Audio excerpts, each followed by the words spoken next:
اللہ مرحوم کے درجات بلند فرمائے اور میرے بھائی کو اور ان کے جملہ لوائقین سوگواران جو یہاں پر ہیں پاکستان میں سب کو اس صدمے پر صبر جمیل عطا فرمائے۔ بہت بڑا صدمہ ہے، اللہ تعالیٰ ان کو صبر عطا فرمائے۔ مجھ سمیت آپ سمیت جتنے احباب دور سے چل کے آئے قریب سے چل کے آئے، اللہ سب کو قدم قدم پر برکت عطا فرمائے۔ حاجی قربان صاحب، بھائی خلیل صاحب نے بڑی باغ دور، بھائی عمران جہاں بیٹھے ہیں، انہوں نے جس عقیدت اور محبت کا اظہار کیا اپنے بھائی کے ساتھ، اللہ آپ سب کی ہم سب کی محبتیں قبول فرمائیں۔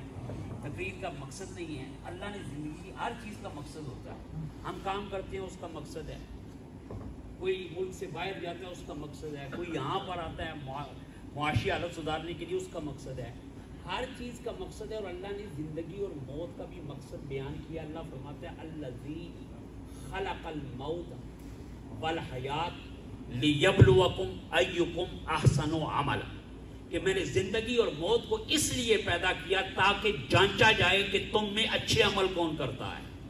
انسانیت میں ہر موضوع پر اختلاف ہے، جتنے بھی مذہب ہیں، رنگ ہیں، نسل ہے، لیکن انسانیت اگر کسی ایک موضوع پر متفق ہے تو وہ یہ ہے کہ سب نے ایک دن مرنا ہے، اس پہ انسانوں کو اختلاف نہیں ہے۔ اور اللہ نے بیان کر دیا کہ میں نے زندگی اور موت کو اس لیے پیدا کیا ہے کہ تم میں سے